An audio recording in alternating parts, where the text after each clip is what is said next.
എല്ലാ കാലവും ഇതിങ്ങനെ പറഞ്ഞുകൊണ്ടിരിക്കും. ആര് വരും എന്നാണ് വിചാരം നമ്മളെ രക്ഷിക്കാൻ? 2030 ആരെങ്കിലും വരുമോ? അതോ 2050 വരുമോ? എല്ലാ കാലവും നൂറ്റാണ്ടുകൾക്ക് മുമ്പും ഇന്നും അവനവനെ രക്ഷിക്കാൻ അവനവൻ തന്നെയുള്ളൂ. നമ്മുടെ പുരാണങ്ങളിലാണെങ്കിലും അല്ലെങ്കിൽ ചരിത്രത്തിലാണെങ്കിലും ഇവിടെ പോരാടിയ സ്ത്രീകളുണ്ട്, ഒരുപാട് സ്ത്രീകളുണ്ട്. ആ സ്ത്രീകൾ പോരാടൂ പോരാടൂ പോരാടൂ പോരാടൂ എന്നിങ്ങനെ പറഞ്ഞുകൊണ്ടേയിരിക്കുക. പക്ഷെ ഇപ്പോഴും നമ്മൾ പറയുന്നു ഭയമാണ്, അല്ലെങ്കിൽ ട്രോമയാണ്, അതാണ് ഇതാണ്. എന്നിട്ട് അവസാനം ആരാണ് ഇത് അനുഭവിക്കുന്നത്? ഈ പറയുന്ന ഭയപ്പെടുത്തുന്ന സമൂഹമല്ല അനുഭവിക്കുന്നത്, പെണ്ണാണ്. അവളാണ് അനുഭവിക്കുന്നത്.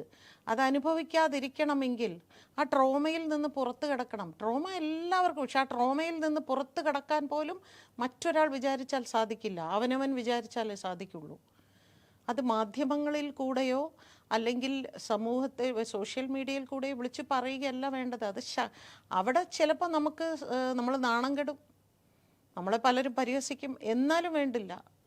ഞാനൊരു നല്ല കാര്യം എനിക്ക് സംഭവിച്ചു, ഇനി മറ്റൊരാൾക്ക് സംഭവിക്കാതിരിക്കണമെങ്കിൽ ഞാൻ സധൈര്യം ആ നിമിഷം തന്നെ അതങ്ങനെ തന്നെ പോയില്ലെങ്കിൽ ഇതിവിടെ എന്നല്ല, സ്ത്രീ ജോലി ചെയ്യുന്ന ഏതൊരു തൊഴിലിടത്തെയും അവസ്ഥ ഇങ്ങനെ തന്നെയാണ്. നിങ്ങൾക്ക് എനിക്ക് തോന്നുന്നു പലപ്പോഴും പലയിടങ്ങളിലും ഞാനത് പറയാറുണ്ട്. ഇപ്പോൾ ഏതൊരു തൊഴിൽ, സിനിമയെന്നല്ല മറ്റേതൊരു തൊഴിലിടത്തിലും ഒരു പെണ്ണിന് പ്രശ്നം വരുമ്പോൾ പെണ്ണ് അവളോടൊപ്പം നിൽക്കുന്നില്ല. ആണുങ്ങൾ നിൽക്കുന്നില്ല എന്നുള്ളത് പോട്ടെ, പെണ്ണുങ്ങൾ നിൽക്കുന്നില്ല. പെണ്ണുങ്ങൾ ഒറ്റക്കെട്ടായി നിൽക്കണം. അങ്ങനെ നമുക്കിവിടെ മാറ്റങ്ങൾ കൊണ്ടുവരാൻ സാധിക്കുള്ളൂ. 1982 ഞാൻ ഈ എനിക്കൊരു പ്രശ്നമുണ്ടായപ്പോൾ അന്ന് എത്ര പുറകിലായിരുന്നു. പക്ഷെ അന്നും എനിക്കങ്ങനെ പ്രതികരിക്കണം എന്ന് തോന്നിയത്, ഈ ജോലി ഇല്ലെങ്കിൽ ഞാൻ മറ്റൊരു ജോലി ചെയ്ത് ജീവിച്ചു കൊള്ളാം, അങ്ങനെ ഒരു ഇതെടുക്കാൻ പറ്റുമല്ലോ. അല്ല, പക്ഷെ ആ ഒരു സ്റ്റാൻഡിൽ ഒരു പ്രശ്നമുണ്ട്. നമ്മളിപ്പോൾ ഒരു തൊഴിൽ ചെയ്യാൻ ആഗ്രഹം ഉണ്ടെങ്കിൽ ആ തൊഴിൽ ചെയ്യാനുള്ള സ്വാതന്ത്ര്യം നമുക്ക് വേണ്ടി അതിനുള്ള സംവിധാനങ്ങളെല്ലാം ഉണ്ടാക്കിയെടുക്കും. ആ സ്വാതന്ത്ര്യം ഉണ്ടാക്കാൻ ധൈര്യമില്ലെങ്കിൽ ആ സ്വാതന്ത്ര്യം ആരെങ്കിലും തരുന്നതാണോ? ആരും ഒന്നും ഇവിടെ തരണ്ട. ഇവിടെ എല്ലാം പോളിസി ചേഞ്ച് ആണ് വേണ്ടതെന്ന് WCC വാദിക്കുമ്പോൾ ആ ഒരു പോളിസി ചേഞ്ചിന് വേണ്ടിയിട്ട് ശ്രമിച്ചുകൊണ്ടിരിക്കുകയാണ്. ഈ പോളിസി ചേഞ്ച് ഇവിടെ വരണമെങ്കിൽ ആരാണ് ഇതിനു വേണ്ടി ശ്രമിക്കേണ്ടത്? നമ്മൾ തന്നെയാണ്. നമ്മൾ ഓരോരുത്തരും ശ്രമിക്കണം. അത് ആരോ നമുക്ക് കൊണ്ട് തരണം എന്നല്ല വിചാരിക്കേണ്ടത്. നമ്മൾ തന്നെ സ്വയം തീരുമാനിക്കണം, ഞാൻ ഈ ഇൻഡസ്ട്രിയിൽ വന്നിരിക്കുന്നത് എന്തിനാണ്? ഞാനിവിടെ എനിക്കിഷ്ടപ്പെട്ട ഒരു ജോലി ചെയ്യാനാണ്, അത് ഏത് മേഖലയും ആയിക്കോട്ടെ, അല്ലേ? അപ്പം ആ ജോലി ചെയ്യുന്നിടത്ത് എനിക്ക് തടസ്സമാണ് എന്ന് തോന്നിക്കഴിഞ്ഞാൽ അവിടെ ഈ പറയുന്ന കരച്ചിലും നിലവിളിയും ബഹളവും ഒന്നുമില്ലാതെ വളരെ ബുദ്ധിപൂർവ്വം അതിനെ ഡീൽ ചെയ്യാൻ പറ്റണം എന്നേ ഞാൻ പറയുന്നുള്ളൂ. അത് ഇനിയും ഞാൻ അങ്ങനെ തന്നെ പറഞ്ഞു. പക്ഷേ അതിലൊന്നും കൂടെ ചേർക്കാനുള്ളത്, ഇപ്പോൾ WCC ഒരു പോളിസി ചേഞ്ചിന് വേണ്ടിയിട്ട് ശ്രമിക്കുന്നു. ആ ശ്രമത്തിൻ്റെ ഭാഗമായിട്ടാണ് സർക്കാർ ഒരു കമ്മിറ്റിയെ നിയമിക്കുന്നത്. ആ കമ്മിറ്റി കുറച്ച് കാര്യങ്ങൾ മുന്നോട്ട് വയ്ക്കുമ്പോഴാണ് നമ്മുടെ ഈ ഡിസ്കഷൻ പോലും ഉണ്ടായത്. ഇതൊരു മാറ്റത്തിൻ്റെ ഒരു കാര്യമാണ്, ഒരു മാറ്റം അങ്ങനെയാണ്. പക്ഷേ ഇപ്പോൾ ഭാഗ്യലക്ഷ്മി വാദിക്കുന്നത് WCC ചെയ്യേണ്ട ചില പ്രവർത്തനങ്ങളുണ്ട്. ഇപ്പോൾ സ്ത്രീകളെ പല കാര്യത്തിലും അഡ്രസ്സ് ചെയ്യേണ്ടതുണ്ട്, ഒരു സംഘടനാ സംവിധാനം ഇങ്ങനെയൊക്കെയാണ് വേണ്ടതെന്നുള്ള നമ്മുടെ ഒരു കാഴ്ചപ്പാടുണ്ട്. പക്ഷേ ഈ സംഘടന ചെയ്യുന്നത്, WCC ചെയ്യുന്നത് ചില മാറ്റങ്ങൾക്ക് വേണ്ടി ശ്രമിക്കുന്നു. കാരവാൻ സംഘടനയെന്നോ ഇല്ലെങ്കിൽ കാരവാനകത്ത് നിന്ന് ഫേസ്ബുക്ക് പോസ്റ്റ് ചെയ്യുന്നു എന്നൊക്കെ പറഞ്ഞ് കളിയാക്കുമ്പോഴും ചില പോളിസി ചേഞ്ചസ് അവർക്ക് ചെയ്യാൻ കഴിയുന്ന രീതിയിൽ അവർ ചെയ്യുന്നു എന്നാണ് WCC പറയുന്നത്. അത് ചിലപ്പോൾ ഒരുപക്ഷെ പല പ്രശ്നങ്ങളെ അഡ്രസ്സ് ചെയ്യാൻ പറ്റുന്ന ഒരു സംഘടനയായിട്ട് രൂപപ്പെട്ടിട്ടുണ്ടാവില്ല, അതിനൊരു സംഘടിത രൂപം ഉണ്ടാവില്ല, ഒരു പ്രസിഡന്റ് സെക്രട്ടറിക്ക് ഉണ്ടാവണമെന്നില്ല. അങ്ങനെ അല്ലാതെയും പോളിസി ചേഞ്ചസ് ചെയ്തുകൂടെ? അങ്ങനെയും നമുക്ക് പ്രവർത്തിച്ചുകൂടെ? നിങ്ങളോട് ആരാ പറഞ്ഞത് WCC ആണ് ഇത് ഇങ്ങനെ കൊണ്ടുവരാൻ? ഇവിടെ ഈ തീപ്പൊരി കത്തിച്ചത് ആരാണെന്നാണ് നിങ്ങളുടെ വിചാരം? നടി ആക്രമിക്കപ്പെട്ടതും മഞ്ജു വാര്യർ എന്ന് പറയുന്ന ആ ഒരു വ്യക്തിയുടെ വാക്കിൽ നിന്നാണ് ഇത് ഉണ്ടാവുന്നത്, അല്ലാതെ WCC ഉണ്ടാക്കിയതല്ല. ഈ WCC എന്ന് പറയുന്ന ആ ഗ്രൂപ്പിൻ്റെ ഉദ്ദേശം എന്ന് പറയുന്നത് ഇവിടെയുള്ള എൻ്റയർ ഇൻഡസ്ട്രിയെ അവർ ശത്രുപക്ഷത്താണ് അവർ നിർത്തിവെച്ചിരിക്കുന്നത്. അങ്ങനെയല്ല ഇത് കൊണ്ടുപോകേണ്ടത്. ഇത് കാലാകാലങ്ങളായിട്ട് പോയിക്കൊണ്ടിരിക്കുന്ന ഒരു വലിയ ഒരു മേഖലയാണിത്. ഇത് ഒരുപാട് നല്ല സിനിമകളും ഒരുപാട് നല്ല സംവിധായകരും ഒരുപാട് നല്ല നിർമ്മാതാക്കളും എല്ലാം കാലാകാലങ്ങളായിട്ട് ഇവിടെ ചരിത്രം സൃഷ്ടിച്ച ഒരു മേഖലയാണിത്. ആ മേഖലയിൽ കാലാകാലങ്ങളായിട്ട് ചില ശീലങ്ങളും ചില കീഴ്വഴക്കങ്ങളിൽ കൂടി പോയിട്ടുണ്ട്. ഇവിടെ ഒന്നും നിങ്ങളാരും വിചാരിക്കുന്ന മാതിരി ഇവിടെ എല്ലാവരും പെർഫെക്റ്റ് ആണെന്നോ ഇവിടെ എല്ലാവരും നല്ലവരാണെന്നോ എന്നല്ല ഞാൻ പറയുന്നത്. ഇവിടെ ഈ പറയുന്ന പ്രശ്നങ്ങൾ ഉണ്ട്. ഈ ഇടക്കാലത്ത് വന്ന ഒരു വ്യക്തിയുടെ വിഷയം തന്നെ ഒരാൾ വന്ന് പറയുകയാണ്, ആ നടിയോട് പറയുന്നു, ആ സംവിധായകൻ നിങ്ങളോട് അങ്ങോട്ട് കിടക്കമുറിയിൽ ചെല്ലാൻ പറഞ്ഞു എന്ന് പറയുമ്പോൾ ആ നടി പറയുന്ന അയാൾ പറഞ്ഞു എന്നാണ് പറയുന്നത്. അപ്പം ഇവിടെ ആരാണ് വൃത്തികെട്ടത്? ആ വന്ന് പറഞ്ഞ ആ സംവിധായകൻ അങ്ങനെ ഒരു സംഭവം അറിഞ്ഞിട്ട് പോലുമില്ല. അപ്പം ഇത്തരം വൃത്തികെട്ട ആളുകൾ ഇതിൻ്റെ ഉള്ളിലുണ്ട്, ഇല്ലെന്നല്ല. പക്ഷേ എന്താണ് ഇവർ ഉദ്ദേശിക്കുന്നത്? എൻ്റെ ആ ഒരാളുകളെ അങ്ങോട്ട് മാറ്റി നിർത്തി ഇനി ഞങ്ങൾ ഇത് എടുത്ത് ഭരിച്ചു കൊള്ളാം എന്ന് പറഞ്ഞാൽ അങ്ങനെ ഇവിടെ ആർക്കും ശത്രുവാക്കി നിർത്താൻ പറ്റില്ല. ഇതൊരു കൂട്ടായ തൊഴിൽ മേഖലയാണ് സിനിമ എന്ന് പറയുന്നത്. ഇവിടെ സ്ത്രീകളും വേണം, പുരുഷന്മാരും വേണം. ഇതിനിടയിൽ ചില പുഴുക്കുത്തുകൾ ഉണ്ടാവും. അവരെ കറക്റ്റായിട്ട് തിരഞ്ഞെടുത്ത് വെളിയിൽ കളയാനുള്ള ഒരു ശ്രമം, ആ ശ്രമം വേണമെങ്കിൽ എന്താണ് ചെയ്യേണ്ടത്?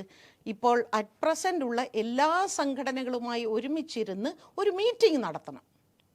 അത് പ്രൊഡ്യൂസേഴ്സ് ആവട്ടെ, ഇവിടെ ഏറ്റവും അധികം ഒരു സ്റ്റാർഡം എന്ന് പറയുന്ന ഒരു സമ്പ്രദായം ഇവിടെ ആരാണെന്നാണ് നിങ്ങളുടെ വിചാരം? ഈ പറയുന്ന സംഘടനകളല്ല, അമ്മയോ ഫെഫ്കയോ ഒന്നുമല്ല. അങ്ങനെ ഒരു സ്റ്റാർഡം എന്ന് പറയുന്ന ഒരു സാധനം ഇവിടെ കൊണ്ടുവന്നവർ യഥാർത്ഥത്തിൽ ഫാൻസ് എന്ന് പറയുന്നവരും, അതേപോലെ തന്നെ തിയേറ്റർ, ഇന്ന നടന് ഇത്രയേറെ, അയാളുടെ സിനിമ ഇങ്ങനെ ഓടും, അപ്പം അയാൾക്കാണ് വാല്യൂ, അയാളുടെ സിനിമയാണെങ്കിൽ ഞങ്ങൾ എടുത്തുകൊള്ളാം. പക്ഷെ അങ്ങനെ ഒരു മാർക്കറ്റ് സ്ത്രീക്കില്ല. അത്തരം കാര്യങ്ങൾ കുറച്ചുകൂടെ സൗഹൃദപരമായി ഗൗരവത്തോടുകൂടി ഇരുന്ന് ഒരു രാഷ്ട്രീയ ചർച്ചകൾ പോലും അങ്ങനെയല്ലേ, സർവകക്ഷി യോഗം. ഒരു ഒരു ഒരു ഇതിനകത്തൊരു വളരെ ഇതായിട്ടുള്ളൊരു നിർണായകമായ ഒരു പ്രശ്നം വരുമ്പോൾ എന്താണ് ചെയ്യുന്നത്? എല്ലാവരും ഒരുമിച്ചിരുന്ന് എന്തൊക്കെയാണ് നമ്മൾ ചെയ്യേണ്ടത്? കോൺഗ്രസിൻ്റെ അഭിപ്രായം ചോദിക്കുന്നു, BJPയുടെ അഭിപ്രായം ചോദിക്കുന്നു, കമ്മ്യൂണിസ്റ്റ് പാർട്ടിയുടെ എല്ലാവരുടെ അഭിപ്രായം ചോദിക്കുന്നു എന്ന് പറഞ്ഞ മാതിരി കുറച്ചുകൂടി സൗഹൃദപരമായി, കുറച്ചുകൂടി ഗൗരവത്തോടെ എല്ലാവരും വിളിച്ചിരുത്തി അങ്ങനെ ഒരു ചർച്ച ഇവിടെ നടക്കണമായിരുന്നു. അങ്ങനെ നടന്നിട്ടില്ല. പക്ഷേ അതിന് മുമ്പ് ഒരു ചർച്ചയിൽ ഇടപെട്ട് സംസാരിക്കാൻ ശ്രമിക്കുക. അമ്മയ്ക്കകത്ത് വന്നിട്ട് പ്രശ്നങ്ങൾ പറയുന്ന സമയത്താണ് കൂകി വിളി ഉണ്ടായതും പുറത്തിറങ്ങിയിട്ട് പല അംഗങ്ങളും രാജിവെച്ച് പോവുകയൊക്കെ ചെയ്തത്. WCC കുറച്ചുകൂടെ ഊർജിതമായി ഈ കാര്യത്തിൽ അവരുടെ രാജിയൊക്കെ രേഖപ്പെടുത്തുകയും ഫേസ്ബുക്കിൽ എഴുതുകയൊക്കെ ചെയ്തത് അമ്മയ്ക്കകത്ത് നടന്ന മീറ്റിങ്ങിനകത്തുള്ള സംസാരത്തിനെ തുടർന്ന് കൂകി വിളി നടത്തിയിരുന്നു. ആ ഒരു ചർച്ചയാണ് പിന്നീട് ഇത് വഴിതെറ്റി പോകുന്നതിന് പ്രധാനപ്പെട്ട കാരണമായി മാറിയത്. ഇപ്പോഴും സംസാരിക്കുന്ന സമയത്ത് WCCയിലെ പല അംഗങ്ങളും സംസാരിക്കുന്നത് അന്നത്തെ ആ പോയിന്റിൽ നിന്ന് അമ്മ ഇന്നത്തെ ഒരു പോയിന്റിലേക്ക് എത്തിയതിനെ കുറിച്ചാണ് സംസാരിക്കുന്നത്. അപ്പം ചർച്ചകൾക്ക് അന്ന് നേതൃത്വം കൊടുത്തിരുന്നവർക്ക് ആ ചർച്ചകളെ അങ്ങനെ മുന്നോട്ട് നയിക്കാൻ പറ്റിയില്ല. അതിൻ്റെ ഒരു ഡ്രോബാക്കും കൂടെ അല്ലേ? അങ്ങനെയല്ലേ അതിനെ കാണേണ്ടത്? അമ്മയാണോ മലയാള സിനിമ ഭരിക്കുന്നത്? ആണോ? പല സംഘടനകളുണ്ട്. അമ്മ മാത്രമല്ല, ഇവിടെ പ്രൊഡ്യൂസേഴ്സ് സംഘടനയുണ്ട്, ടെക്നീഷ്യൻസിൻ്റെ സംഘടനയുണ്ട്. എല്ലാവരോടും സംസാരിക്കണമെന്നാണ്. അല്ലാതെ അമ്മയുടെ അവിടെ ഒരു 150 പേര് ഇരുന്നിട്ട് അവിടെ അവർ കുറേ പേര് എതിർപ്പ് പറഞ്ഞു, എന്നാൽ പിന്നെ ഞങ്ങൾ അങ്ങ് ഇതിനെതിരായിട്ട് ഇറങ്ങാം, അങ്ങനെ അല്ല അത് വേണ്ടത്. ഇതിൽ വളരെ ഗൗരവമായിട്ട് സിനിമയെ നശിപ്പിക്കുന്നു എന്ന് കരുതുന്ന ഭയത്തോടുകൂടെ സങ്കടത്തോടെ കാണുന്ന വളരെ നന്മയുള്ള ആളുകളുണ്ട് ഇവിടെ. അവരെ ഇവർ കാണുന്നില്ല, അവരോട് ഇവർ സംസാരിക്കുന്നില്ല. ഇന്നലെ അവർ മറ്റൊരു അഭിമുഖത്തിൽ അവർ പറഞ്ഞത് എന്താണെന്ന്, ഞങ്ങൾ മുഖ്യമന്ത്രിയെ കാണാൻ പോകുന്നതിന് മുൻപ് ഞങ്ങൾ ഈ സംഘടനകളെയെല്ലാം അറിയിച്ചിരുന്നു, പക്ഷെ അവരാരും ഞങ്ങളോടൊപ്പം മുഖ്യമന്ത്രിയെ കാണാൻ തയ്യാറായില്ല. ഞാനിതെല്ലാ സംഘടനകളോടും ചോദിച്ചു. അപ്പോൾ അവരെന്നോട് പറഞ്ഞത്, ഒരു മെയില്, ഒരു കത്ത് ഒന്നവരോട് കാണിക്കാൻ പറയും, ഒരു തെളിവിന് വേണ്ടി. അവരങ്ങനെ ഞങ്ങളെ ക്ഷണിച്ചിട്ടുണ്ടെങ്കിൽ ഔദ്യോഗികമായി വേണമല്ലോ ക്ഷണിക്കാൻ, അല്ലാതെ വെറുതെ നമ്മൾ ഫോണിൽ കൂടെ ക്ഷണിച്ചിട്ട് കാര്യമില്ലല്ലോ. ഔദ്യോഗികമായി ഈ പറയുന്ന സംഘടനകൾക്ക് അവർ ഒരു കത്തയച്ചോ, ഞങ്ങളിങ്ങനെ ഒരു കൂട്ടായ ഒരു തീരുമാനമെടുക്കുന്നു, ഇവിടെ ഒരു സ്ത്രീ സംഘടന. ഞാൻ പറഞ്ഞാൽ നിങ്ങൾ ആരും വിശ്വസിക്കാൻ പോകുന്നില്ല. പക്ഷേ എന്നെ വിശ്വസിപ്പിക്കാൻ മാത്രമേ എനിക്ക് പറ്റൂ. സത്യസന്ധമായിട്ട് ഞാൻ പറയുകയാണ്, ഞാൻ ആ സംഘടനയുടെ ഭാഗവുമല്ല, എന്നെ അവർ ഉൾപ്പെടുത്തിയിട്ടും ഇതൊക്കെ ശരിയാണ്. പക്ഷേ ഞാൻ അഭിപ്രായം പറയുമ്പോൾ ഞാൻ അതിലില്ലാത്തത് കൊണ്ട് എനിക്ക് ആ സംഘടനയോട് ശത്രുതയാണെന്ന് കരുതും. പക്ഷേ അല്ല, കാരണം ഞാൻ ഏകദേശം സിനിമയിൽ നിന്ന് റിട്ടയർമെൻറ്റ് കാലഘട്ടത്തിലാണ് അങ്ങനെ ഒരു ഗ്രൂപ്പ് കൂട്ടായ്മ ഇവിടെ ഉണ്ടാവുന്നത്. ആ കൂട്ടായ്മ വന്നപ്പോൾ ഏറ്റവും സന്തോഷിച്ച ഒരു വ്യക്തിയാണ് ഞാൻ. കാരണം സ്ത്രീകൾക്ക് പോയി സംസാരിക്കാൻ ഒരിടം ഉണ്ടാവുന്നുണ്ടല്ലോ. പക്ഷേ ആ ഒരു ആവേശം, ആ ഫേസ്ബുക്കിൽ എഴുതുന്ന ഒരു ആവേശം പ്രവൃത്തിയിൽ അവർ കാണിക്കുന്നില്ല എന്ന സങ്കടം മാത്രമേ എനിക്ക് അന്നുമുള്ളൂ, ഇന്നുമുള്ളൂ. നിങ്ങളാരും ചിന്തിക്കുന്ന മാതിരി ഞാൻ ഫെഫ്കയുടെ ഒരു ഭാരവാഹിയല്ല. ഞാൻ വെറും ഒരു കമ്മിറ്റി മെമ്പറാണ്. അതിൻ്റെ യാതൊരു ഭാരവാഹിത്വവും എനിക്കില്ല. പക്ഷേ ഇപ്പോൾ അമ്മയിൽ മെമ്പറും അല്ല. ഇപ്പോൾ വന്നിരിക്കുന്നത് ഫെഫ്കയ്ക്ക് വേണ്ടിയിട്ട് സംസാരിക്കുന്ന ഒരാളായിട്ടോ ഇല്ലെങ്കിൽ ഇതിനെ പ്രതിരോധിക്കുന്ന ഒരാളായിട്ടാണ് ഭാഗ്യലക്ഷ്മിയെ മനസ്സിലാക്കുന്നത്. അങ്ങനെയല്ല മനസ്സിലാക്കേണ്ടത്. പക്ഷേ എനിക്ക് തോന്നുന്നു ഇത് പറ്റിയത് ഒരു സംഘടിത രൂപത്തിൽ ഒരു സംഘടനയായിട്ട് പരുവപ്പെട്ടു വരണം WCC എന്ന് കരുതിയിരുന്നു ഭാഗ്യലക്ഷ്മി. പക്ഷെ അതൊരു കളക്റ്റീവ് എന്നുള്ള രീതിയിൽ അങ്ങനെയായിരിക്കും പറയുന്നത്. ശരി, ഒരു കളക്റ്റീവ് എന്നുള്ള രീതിയിലാണ് അത് വന്നത്. പക്ഷെ അത് സെലക്റ്റീവ് എന്നാണ് അത് ആക്ഷേപിക്കുന്നത്. പക്ഷെ അങ്ങനെ കളക്റ്റീവ്സിലും ചില കാര്യങ്ങൾ ചെയ്യാൻ കഴിഞ്ഞു എന്ന് ഇപ്പൊ ഇതൊരു എന്താണ് ചെയ്തത്? ഹേമ കമ്മിറ്റി റിപ്പോർട്ട് പുറത്തു വരുമ്പോൾ ഇതൊരു അവരുടെ ഉള്ളിൽ തന്നെ അവർ തന്നെ പലരും അതിനെ എതിർപ്പ് പറയുന്നത് എന്തുകൊണ്ടാണ്? നിങ്ങൾ നോക്കൂ, അതിന്റെ ഉള്ളിലുള്ളവർ തന്നെ ഈ റിപ്പോർട്ട് പുറത്തു വരരുതെന്ന് പറയുന്നു. ഇവരുടെ ഈ ഇതിൽ റിപ്പോർട്ടിലുള്ളവ ആരുടെയും പേര് പറയും, അവർക്കെതിരെ നിയമ നടപടി വേണ്ട എന്ന് പറയുന്നു. ഓപ്പണായിട്ട് രേവതി പറഞ്ഞു, രഞ്ജിനി പറയുന്നു റിപ്പോർട്ട് പുറത്ത് വിടരുതെന്ന്. രേവതി പറയുന്നു നിയമ നടപടിയുടെ ആവശ്യമില്ല, ഇനി അങ്ങോട്ടുള്ള കാര്യങ്ങൾ നോക്കിയാൽ മതി. ഇത് അവരുടെ ഉള്ളിൽ തന്നെ ഒരു ക്ലാരിറ്റി ഇല്ലാതെ അവരിൽ തന്നെ എത്ര പേര് ഇറങ്ങിപ്പോയി. എന്റെ ചോദ്യങ്ങൾ ഇതൊക്കെ തന്നെ. അപ്പൊ എന്തുകൊണ്ടാണ് അവർ ഉദ്ദേശിക്കുന്ന ഫോക്കസ് പോയിന്റ് എന്ന് പറയുന്നത് ഇതിന്റെ മെറിറ്റിലേക്ക് പറയുന്ന ആരാണ് ഈ അവര്? എത്ര പേര്? ഇപ്പൊ പാർവതി ഇതിനകത്ത് അഭിപ്രായം പറയുന്ന സമയത്ത് പാർവതി പറഞ്ഞതെന്ന് വെച്ചാൽ, നിങ്ങൾ ആൾക്കാരുടെ മുഖങ്ങൾ തേടി പോണ്ട, നിങ്ങൾ ഈ വിഷയത്തിലേക്ക് വരൂ, വിഷയത്തിന്റെ മെറിറ്റിലേക്ക് വരൂ, നമുക്ക് അടുത്ത സ്റ്റെപ്പ്. ഏത് വിഷയത്തിന്റെ? അതായത് അഡ്രസ് ചെയ്യേണ്ട വിഷയങ്ങളുണ്ട്, ഒരുപാടുണ്ട്.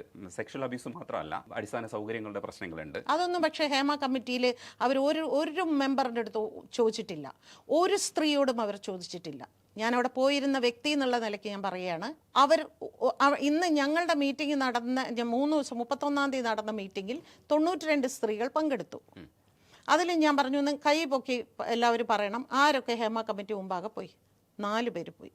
ഞാൻ 18 പേരുടെ പേര് കൊടുത്തു. അതിൽ ആ 18 പേരിൽ നിന്ന് 2 പേരെ വിളിച്ചു എന്ന് ഞാൻ ഇന്നലെ മെനയാന്നാണ് ഞാൻ അറിയുന്നത്. അവിടെ നിന്ന് 3 പേര്, ഞാൻ ഉൾപ്പെടെ 4. പക്ഷെ 62 സ്ത്രീകൾ അവിടെ പോയിട്ടുണ്ട്. അതിൽ ഓക്കെ, WCCയിലുള്ള ഒരു 30 പേരെന്ന് വെച്ചോളൂ, അവർ നിർദ്ദേശിച്ച ഒരു 30 പേരെന്ന് വെച്ചോളൂ. പിന്നെ ആരേക്കോ ഹെയർ ഡ്രസ്സേഴ്സ് അവരവരെയൊക്കെ വിളിച്ചിട്ടുണ്ട് എന്ന് പറയുന്നു. ഇവരോട് ഞാൻ എല്ലാവരോടും ചോദിച്ചതാണ്, നിങ്ങളോട് എന്താണ് ചോദിച്ചത്? ലൈംഗിക ചൂഷണമുണ്ടോ? ലൈംഗിക ചൂഷണം മാത്രമല്ല, നമുക്ക് സിനിമയ്ക്കുള്ളിൽ വേണ്ട കാര്യങ്ങൾ ഈ പറഞ്ഞ് ഇപ്പോൾ രജനീഷ് പറഞ്ഞ് പാർവതി തിരുവോത്ത് പറയുന്ന മാതിരി അടിസ്ഥാന സൗകര്യങ്ങൾ മുതൽ സുരക്ഷിതത്വം വരെ നമുക്കവിടെ ആവശ്യമുണ്ട്. പക്ഷേ ഹേമ കമ്മിറ്റിയുടെ റിപ്പോർട്ടിൽ അവരതൊന്നും ആരോടും ചോദിച്ചില്ല.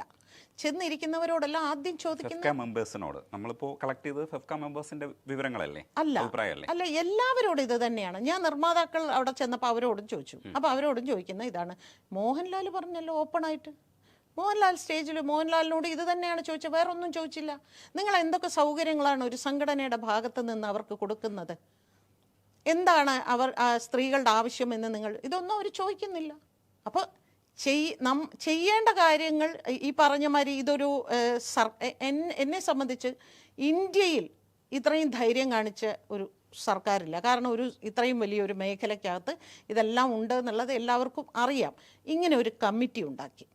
ഈ കമ്മിറ്റി ഇതുപോലൊരു കമ്മിറ്റിയോ ഇതുപോലൊരു റിപ്പോർട്ടോ, അല്ലെങ്കിൽ റിപ്പോർട്ടെന്നല്ല ഇതുപോലൊരു റിയാക്ഷനോ, റിപ്പോർട്ട് കംപ്ലീറ്റ് അല്ല എന്ന് ഞാനിപ്പോഴും അതിൽ ഉറച്ചു വിശ്വസിക്കുന്നു. ഇങ്ങനെ ഒരു റിയാക്ഷൻ, ഈ ഒരു എന്താ പറയുക, ഇതിനു വേണ്ടിയുള്ള ഒരു വിപ്ലവകരമായ ഒരു നടപടികൾ അല്ലെങ്കിൽ പലരുടെയും ഇടപെടലുകൾ ഇത് വേറെ ഒരു ഭാഷയിൽ നടക്കില്ല. ഈ മലയാള സിനിമയേക്കാൾ 100 ഇരട്ടി പ്രശ്നങ്ങളുണ്ട് മറ്റു ഭാഷാ സിനിമകളിൽ.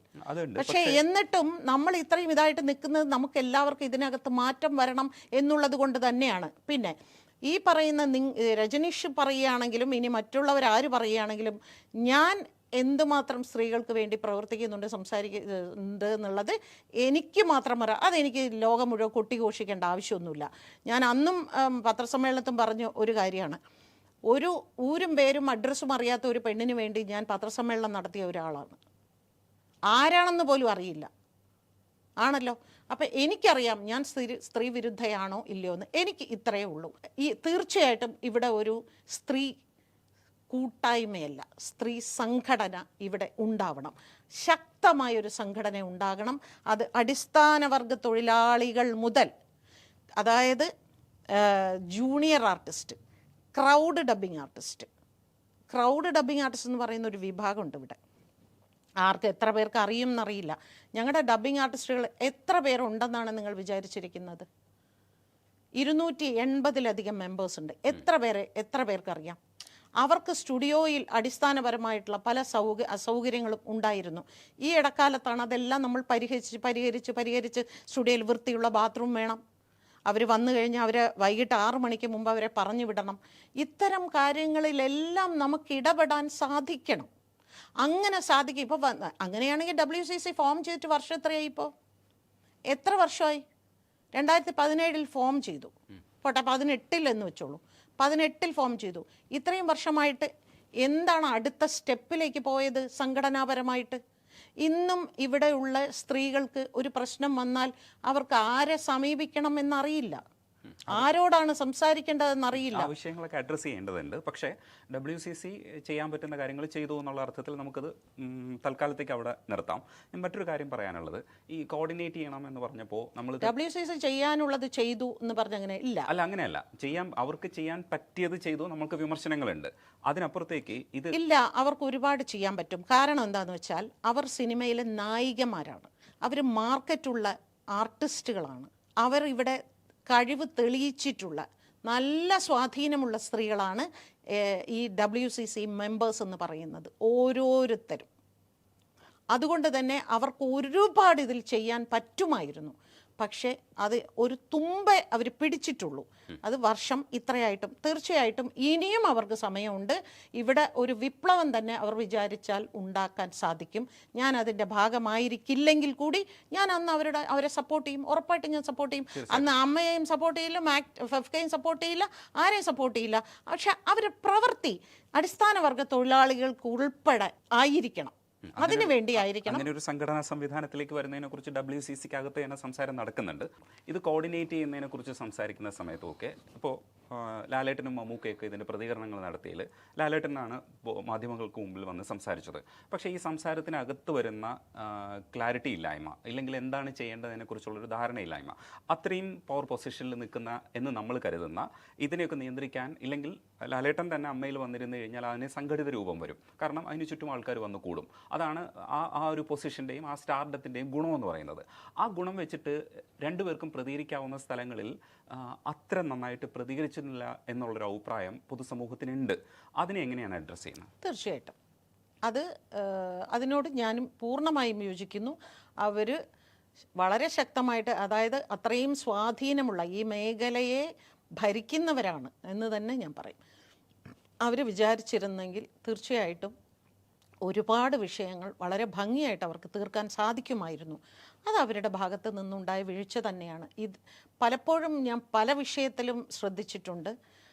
അഭിപ്രായം നമുക്ക് ഓരോരുത്തർക്കും സാമൂഹിക വിഷയത്തിൽ ഒരല്പം പ്രതിബദ്ധത വേണം എന്ന് പറയുന്ന ഒരാളാണ്. ഇപ്പം ഞാനൊക്കെ ഓരോ ചർച്ചയിൽ പോയിരിക്കുമ്പോൾ പലരും ഇവർക്ക് വേറെ പണിയൊന്നുമില്ല, ഇവരെന്തിനാ, അതെന്താ ഈ സമൂഹത്തിൽ നടക്കുന്ന വിഷയത്തിൽ എനിക്ക് സംസാരിച്ചുകൂടാ, ഞാൻ സംസാരിക്കും എന്ന് ഞാൻ പറയുന്ന ഒരാളാണ്. പക്ഷേ അപ്പോൾ പോലും അവരാരും അഭിപ്രായം പറയാറില്ല. കാരണം ഇതൊന്നും നമ്മളെ ബാധിക്കുന്ന വിഷയമല്ല എന്ന രീതിയിലാണ്. ഇപ്പോൾ നടിയുടെ വിഷയത്തിൽ പോലും അന്ന് ഞാൻ അവർക്കെതിരെ നിന്ന ഒരാളാണ്. അതേ സംഘടനയ്ക്കെതിരെ ഞാൻ ചാനലുകളിൽ ഘോരഘോരം ഞാൻ സംസാരിച്ച ഒരാളാണ്. അവിടെ എന്തുകൊണ്ടാണ് അവിടെയും ഈ പറയുന്നത്, നിങ്ങളൊക്കെ അത് പറയുമായിരിക്കും, സ്ത്രീകളെല്ലാവരും മൗനമായിരുന്നു. അതിലുള്ള ഭൂരിഭാഗം സ്ത്രീകളും അവരുടെ ഭാഗത്ത് നിന്നാണ് അവർ സംസാരിച്ചതും നേരത്തെ പറഞ്ഞ മാതിരി പലതരത്തിലുള്ള കോലും ബഹളവും ഒക്കെ ഉണ്ടാക്കിയതും. അതൊക്കെ ഞാൻ സമ്മതിക്കുന്നു. പക്ഷേ യഥാർത്ഥത്തിൽ അവർ രണ്ടുപേരും വിചാരിച്ചിരുന്നെങ്കിൽ ഈ വിഷയങ്ങളെല്ലാം കുറേ കൂടി ഭംഗിയായിട്ട് അവർക്ക് ഡീൽ ചെയ്യാൻ പറ്റുമായിരുന്നു. കാരണം അവരുടെ ശബ്ദത്തിന് കുറേ കൂടെ ജനശ്രദ്ധ കിട്ടും, കുറേ കൂടെ ഗൗരവം കിട്ടും. അവർ ശബ്ദിച്ചിരുന്നെങ്കിൽ ഇവിടുത്തെ നിർമ്മാതാക്കളും തിയേറ്ററും അങ്ങനെയുള്ള പലർക്കും പല മാറ്റങ്ങളും ഇവിടെ കൊണ്ടുവരാൻ സാധിക്കും. അത് അവർ രണ്ടുപേരും സംസാരിക്കാതിരുന്നതിൽ എനിക്കും നല്ല പ്രതിഷേധം. ബാക്കിയുള്ളത് ഇപ്പോൾ ഫെഫ്കയുടെ ഭാഗത്ത് നിന്ന് ആദ്യം വന്ന ഹേമ കമ്മിറ്റി റിപ്പോർട്ട് വന്ന സമയത്ത് ഉണ്ടാക്കേണ്ട അഭിപ്രായ രൂപീകരണത്തെക്കുറിച്ച് ഇറക്കിയ കുറിപ്പിൽ പറയുന്ന വിഷയത്തിൽ ഒന്നെന്ന് പറയുന്നത്, ഇത് എത്ര പേരാണ് നമ്മുടെ സംഘടനയിൽ നിന്ന് ഹേമ കമ്മിറ്റിയിൽ പോയി സംസാരിച്ചത്, ഈ വിവരങ്ങൾ നമ്മൾ കൃത്യമായിട്ട് കളക്ട് ചെയ്യണം. ഈ വിവരങ്ങൾ കളക്ട് ചെയ്യണമെന്ന് പറയുമ്പോൾ ഒരു സംഘടന ഇതിനെക്കുറിച്ച് ആ സമയത്ത് സംസാരിക്കുമ്പോൾ, അതായത് റിപ്പോർട്ട് പുറത്തു വന്നതിന് ശേഷം സംസാരിക്കുമ്പോൾ, ഇത് ആ ഡാറ്റ ഉപയോഗിക്കപ്പെടുന്നത് പിന്നീട് ഈ ഹേമ കമ്മിറ്റിയുടെ ആധികാരികതയോ അല്ലെങ്കിൽ ഹേമ കമ്മിറ്റിയുടെ ദൗർബല്യമോ ഒക്കെ കാണിക്കാൻ വേണ്ടിയിട്ടാണ്. അവിടെ ഹേമ കമ്മിറ്റിയുടെ ദൗർബല്യം ചൂണ്ടിക്കാണിക്കുകയാണോ അതേ ശരിക്കും ഈ വിക്ടിംസിനൊപ്പം നിൽക്കേണ്ട നിലപാടുകൾ എടുക്കുന്നതിനെക്കുറിച്ച് കൃത്യമായിട്ട് അതിനകത്ത് പറയുന്നുണ്ട്. പക്ഷേ ഇങ്ങനെ ഒരു ഡാറ്റയും കൂടെ കളക്ട് ചെയ്യുമ്പോൾ ആ ഫോക്കസ് പോയിന്റ് നഷ്ടപ്പെടില്ല എന്നാണ്. അല്ല, ഫെഫ്ക വിക്ടിംസിൻ്റെ കൂടെ നിന്നിട്ടില്ല എന്നൊന്നും പറയാൻ പറ്റില്ല. കാരണം വിക്ടിംസിന് എതിരായിട്ടൊന്നും പറഞ്ഞിട്ടില്ല, അക്യൂസ്ഡിനെ സപ്പോർട്ട് ചെയ്തും ഒന്നും പറഞ്ഞിട്ടില്ല, നിശബ്ദമായിരുന്നു എന്നതാണ്. പിന്നെ ഞാൻ ഈ പറയുന്ന മാതിരി അതിൻ്റെ കമ്മിറ്റിയിലൊരു മെമ്പറാണെങ്കിൽ തീർച്ചയായിട്ടും എന്താണ് അവിടെ മീറ്റിങ്ങിൽ സംസാരിക്കുന്നതെന്ന് എനിക്കറിയാൻ സാധിക്കും. ഞാൻ അതിൻ്റെ കമ്മിറ്റിയിലൊന്നും ഞാൻ അംഗമേ അല്ല. ഞാൻ ഇവിടെയുള്ള ഒരുപാട് മെമ്പേഴ്സിൽ ഒരാളായിട്ടാണ് ഇപ്പോൾ നിൽക്കുന്നത്. ഞാൻ മുൻപായിരുന്നു, ഞാൻ ജോയിൻറ്റ് സെക്രട്ടറി ആയിരുന്നു, വൈസ് പ്രസിഡൻ്റ് ആയിരുന്നു, അതൊക്കെ ആയിരുന്നു. പക്ഷേ ഇപ്പം ഞാൻ അതിലൊന്നുമല്ല. അതുകൊണ്ട് തന്നെ എന്താണ് അതിനുശേഷം ഒരു ജനറൽ ബോഡിയോ അല്ലെങ്കിൽ ജനറൽ കൗൺസിലാണ് അവിടെ പൊതുവെ. ജനറൽ ബോഡി ഇമ്പോസിബിളാണ്. കാരണം 7000 തൊഴിലാളികളെയും കൂടെ നിർത്തി മാത്രമേ ഒരു ജനറൽ ബോഡി ഫെഫ്കയ്ക്ക് സംഘടിക്കാൻ പറ്റൂ. അത് ജനറൽ കൗൺസിലാണ്. അപ്പോൾ ജനറൽ കൗൺസിലിൽ ഞാൻ മെമ്പറല്ല. അതുകൊണ്ട് തന്നെ ജനറൽ കൗൺസിലിൽ എന്താണ് സംഭവിച്ചതെന്നും എനിക്കറിയില്ല. അതിൻ്റെ ഭാരവാഹികൾ പറയേണ്ട ഉത്തരമാണ്. പക്ഷേ അതിനോട് ഒപ്പം ചേർക്കേണ്ട ആഷിഖ് അബു പറഞ്ഞ കമൻറ്റും ഫെഫ്കയെ കുറിച്ച് കമൻറ്റും പറഞ്ഞു. ആഷിഖ് അബുവിനെതിരെ തിരിച്ചു പറഞ്ഞത് ഇയാൾ ഇന്ന ഗ്യാങ്ങുകളിലുള്ളതാണ്. എന്നിട്ട് ആഷിഖ് അബു അവസാനം പറഞ്ഞു, ഞാൻ ഒരു മട്ടാഞ്ചേരി ഗ്യാങ്ങിൽ നിന്നുള്ള ഒരാളല്ല, ഇല്ലെങ്കിൽ ഡ്രഗ് ഗ്യാങ്ങിൽ ഞങ്ങളെ പെടുത്തരുത് എന്നുള്ള അർത്ഥത്തിൽ റീമയും പിന്നീട് സംസാരിക്കുകയൊക്കെ ചെയ്തിട്ടുണ്ടായിരുന്നു. ഈ വിഷയത്തിൽ ഡ്രഗ് മാഫിയയെക്കുറിച്ചോ ഇല്ലെങ്കിൽ ഡ്രഗിൻ്റെ ഒരു സ്വാധീനത്തെക്കുറിച്ചോ മലയാള സിനിമയെക്കുറിച്ച് കുറച്ച് കാലമായിട്ട് സംസാരിക്കുന്നുണ്ട്. ഇത് ഏതെങ്കിലും തരത്തിലുള്ള വെറും ആക്ഷേപങ്ങളാണോ, ഏതെങ്കിലും ഗ്രൂപ്പിനെ തകർക്കാൻ വേണ്ടിയിട്ടുള്ള ആക്ഷേപങ്ങളാണോ? ഇതിൻ്റെ ഉള്ളെന്താണ് ശരിക്കും? ഉള്ളിൽ എന്താണ് സംഭവിക്കണേ?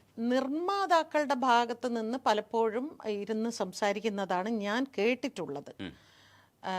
ഭയങ്കരമായിട്ട് ഡ്രഗ്സ് ഇതിനുള്ളിൽ കിടന്ന് കളിക്കുന്നുണ്ട് എന്നുള്ളത് നിർമ്മാതാക്കൾ പൊതുവേ ഒരു പരാതിയായി പറഞ്ഞ് കേട്ടിട്ടുണ്ട്. പക്ഷേ എന്നിട്ടും അതിന് എതിരെ രംഗത്തിറങ്ങാത്തത് അവർക്ക് അവരുടെ സിനിമകൾ വിൽക്കണം, സിനിമ നടക്കണം എന്നുള്ളത് കൊണ്ടാണ്. ഒരു ഗൗരവമായിട്ട് പലപ്പോഴും പലരും എടുക്കാത്തതിൻ്റെ ഒരു ഭവിഷ്യത്ത് തന്നെയാണ്. അത് ഉണ്ട് എന്നുള്ളതിൽ 100% അത് ഉള്ള കാര്യം തന്നെയാണ്. അതില്ലെന്ന് പറഞ്ഞാൽ സമ്മതിക്കുമെന്ന്. ഉള്ളിൽ നിൽക്കുന്നവർക്കാണ് ഇത് പറയാൻ കഴിയുക. അപ്പോൾ ഭാഗ്യലക്ഷ്മിക്ക് അതെങ്ങനെയാണ് ഫീൽ ചെയ്തതെന്ന് പറയാമോ? നിർമ്മാതാക്കൾ അനുഭവിച്ച ബുദ്ധിമുട്ടുകളാണ് അവർ പറയുന്നത്.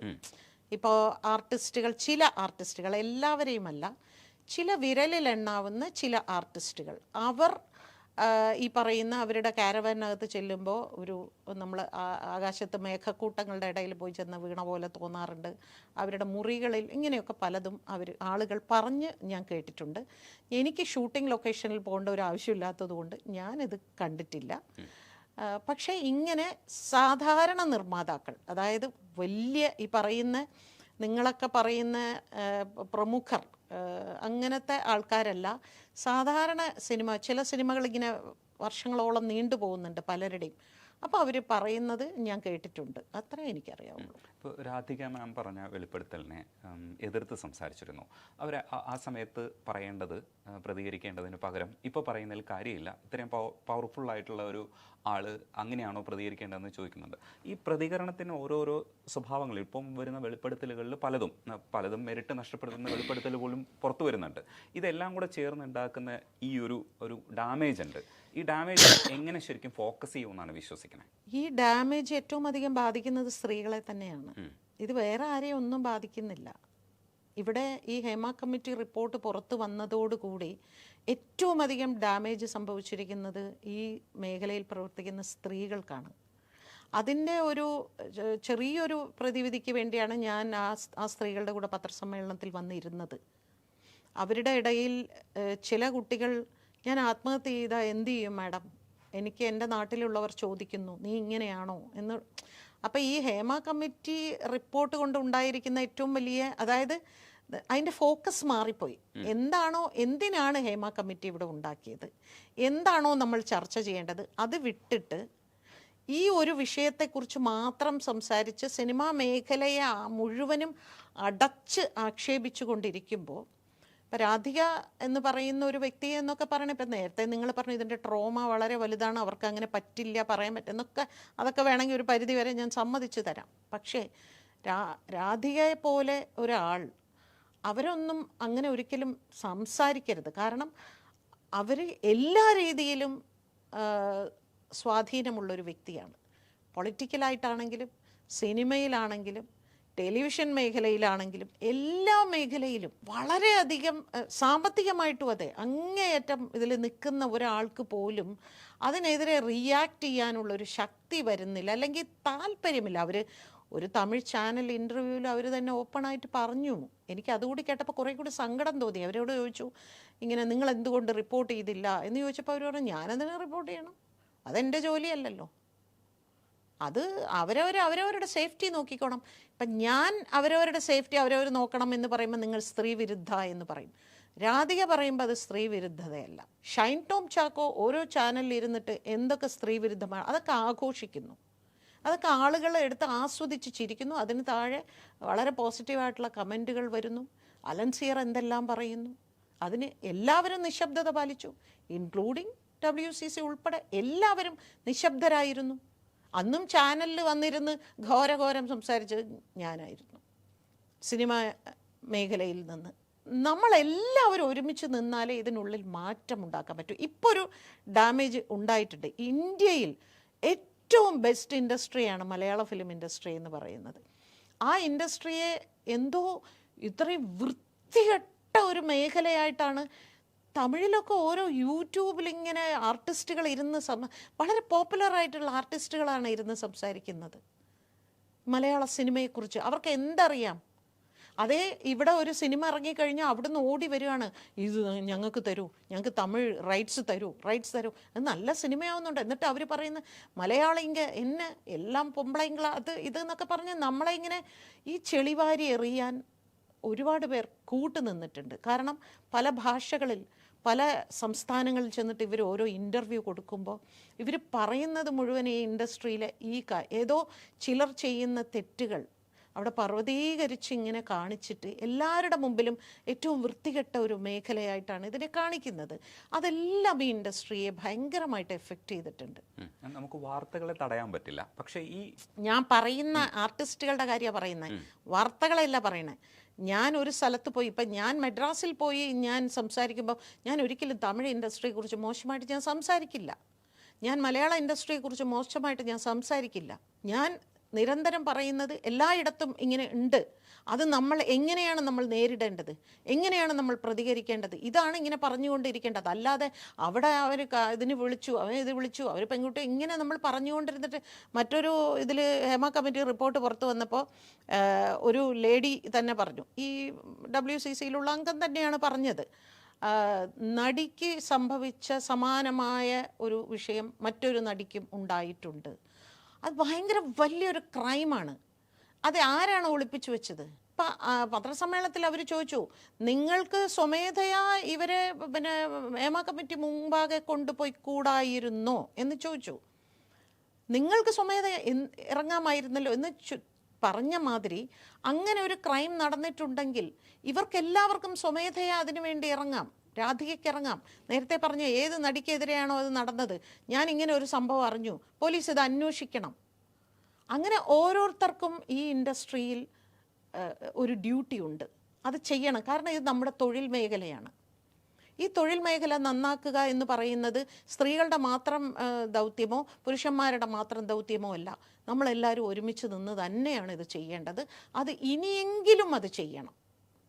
പക്ഷേ ഈ WCC പോലും ഇതിനകത്ത് മുന്നിട്ടിറങ്ങിയപ്പോൾ കിട്ടിയത് പരിഹാസങ്ങളാണ്. ഇപ്പോൾ അതിനുശേഷം നമ്മളിപ്പോൾ സംസാരിക്കുന്ന സമയത്ത് ഇപ്പോൾ കൂടെ നിൽക്കാൻ ആഗ്രഹിക്കുന്ന ഭാഗ്യലക്ഷ്മിയുടെ വാക്കുകൾ പോലും ഇത് വളഞ്ഞു വരികയാണ്. അതായത് ഭാഗ്യലക്ഷ്മി കൂടെ അല്ല എന്നുള്ളൊരു പ്രതീതിയാണ് ഇപ്പോൾ ഉണ്ടായി പോകുന്നത്. അങ്ങനെ ഒരു സ്പേസിൽ നിൽക്കുമ്പോൾ നമ്മളിത് എങ്ങനെയാണ് സംസാരിച്ചത് എൻഡിലേക്ക് എത്തുക? അപ്പോൾ സർക്കാർ പറയുന്നത് ഒരു കോൺക്ലേവിലൂടെ നമുക്കിത് പരിഹരിക്കാമെന്നൊക്കെ ഉള്ളൊരു ആശയം മുന്നോട്ട് വെക്കുന്നു.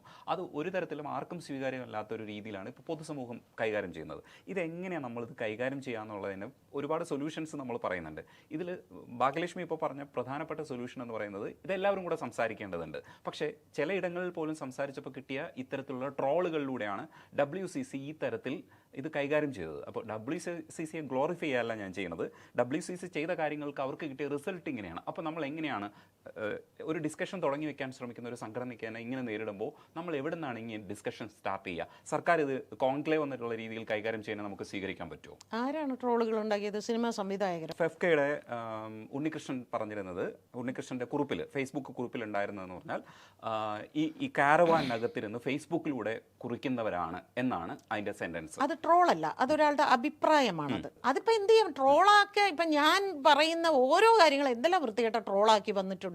ഞാൻ അങ്ങനെ അഭിപ്രായം തന്നെ ട്രോളാണ് എന്ന് വെച്ചാൽ കാരവാനിലിരുന്ന് നിങ്ങൾ ഇത് പറയുന്നു. അതെ, അത് ഞാൻ ഒരുപാട് തവണ പറഞ്ഞിട്ടുണ്ട്. കാരവാനിലിരുന്നു ഫേസ്ബുക്കിൽ കൂടിയല്ല ഒരു സംഘടന നടത്തേണ്ടതെന്ന് ഞാൻ ഒരുപാട് സ്ഥലങ്ങളിൽ പറഞ്ഞിട്ടുണ്ട്. പക്ഷെ അങ്ങനെ ഒരു സംവിധാനമാണ് ഇവിടെ ഇതുവരെ എത്തിക്കാൻ വേണ്ടിയിട്ട് ഇപ്പോൾ മുൻപന്തിയിൽ നിൽക്കുന്ന ഒരു സംവിധാനം. ആ സംവിധാനമാണ് അത് മുന്നോട്ട് കൊണ്ടുപോയി. ഇപ്പോൾ ആദ്യഘട്ടത്തിൽ മഞ്ജു വാര്യർ ഉണ്ടായിരുന്നു, പക്ഷേ പിന്നീട് വിസിബിളായിട്ട് മഞ്ജു വാര്യർ ഉണ്ടായിരുന്നില്ല. സംഘടനയിലുണ്ടെന്ന് തന്നെയാണ് സംഘടനാ ഭാരവാഹികൾ പറയുന്നത്. പക്ഷേ ഹേമ കമ്മിറ്റി റിപ്പോർട്ടായിട്ട് ഇത് പുറത്തു വന്നു. അപ്പോൾ ആ പുറത്തു വന്ന സംഘടനയ്ക്ക് തന്നെ നേരിടേണ്ടി വരുന്ന ഇങ്ങനൊരു അവസ്ഥയാണ്. ഇനിയിപ്പോൾ നെക്സ്റ്റ് സ്റ്റെപ്പ് എന്താണ്? കോൺക്ലേവ് എന്ന് പറയുന്ന ഒരു ആശയത്തിലേക്കാണ് നമ്മൾ പോകാൻ ഉദ്ദേശിക്കുന്നത്. ഭാഗ്യലക്ഷ്മിയുടെ മനസ്സിനകത്ത് എന്താണ്, ഏത് രീതിയിൽ പോകണമെന്നാണ് ഈ കോൺക്ലേവ്? ഇപ്പോൾ അവർ പറഞ്ഞിരിക്കുന്നത് എന്താണ്? ഇരകളും വേട്ടക്കാരും ഒന്നിച്ചിരിക്കാൻ പറ്റില്ല എന്ന് പറഞ്ഞു. ആരാണ് ഇരകൾ? ആരാണ് വേട്ടക്കാർ? പോട്ടെ, ഇരകൾ സ്ത്രീകളാണ് ഇരകൾ, നമുക്ക് അങ്ങനെ തന്നെ വെക്കാം. വേട്ടക്കാരാരാണ്? അവരൊരു ലിസ്റ്റ് പറയണം. ഇന്ന ആൾക്കാർ ഈ കോൺക്ലേവിൽ ഉണ്ടാവാൻ പാടില്ല.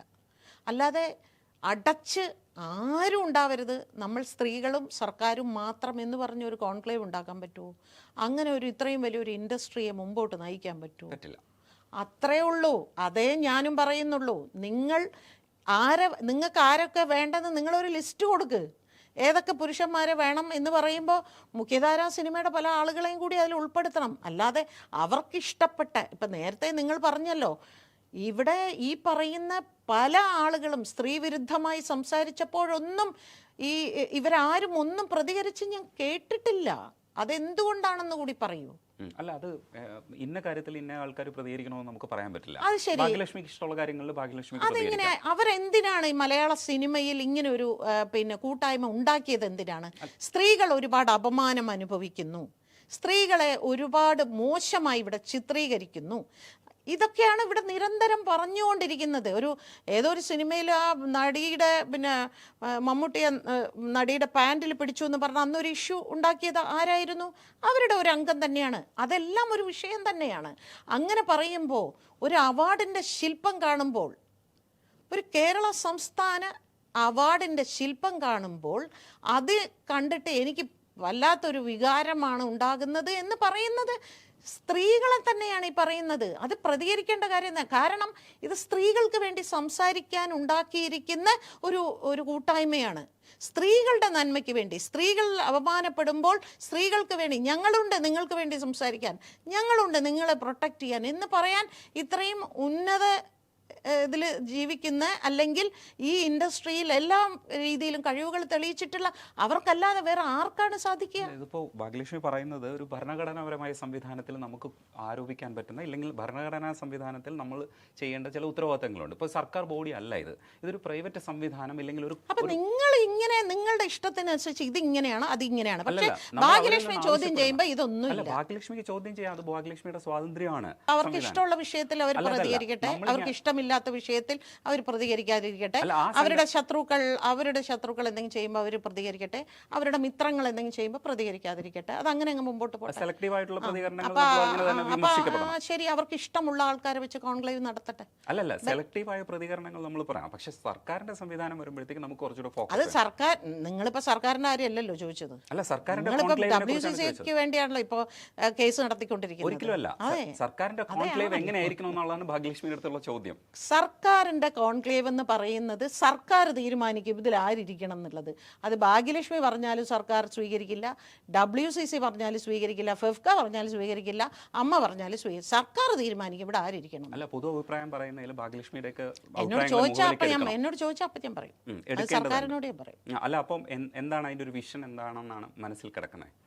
എനിക്ക് എല്ലാ സംഘടനയിൽ നിന്നും പ്രധാനപ്പെട്ട ആളുകളെ, അത് WCCയുടെ ഈ പറയുന്ന അവിടെ ഒരു മാറ്റം കൊണ്ടുവരണമെന്ന് ആഗ്രഹിക്കുന്ന സ്ത്രീകളെയും അതേപോലെ മറ്റുള്ള സംഘടനയിൽ നിന്നും ആളുകളെ കൊണ്ടുവന്ന് തന്നെ അതിനോടൊപ്പം തന്നെ നിയമപരമായി ഇതിനെക്കുറിച്ച് ഇതിലെന്തെല്ലാം രീതിയിൽ സിനിമയ്ക്ക് ഉള്ളിൽ ഒരു നിയമം കൊണ്ടുവരിക എന്ന് പറഞ്ഞാൽ ഭയങ്കര കോംപ്ലിക്കേറ്റഡ് ആയിട്ടുള്ള ഒരു വിഷയമാണ്. കാരണം ഇതൊരാളുടെ ഇഷ്ടമാണ്.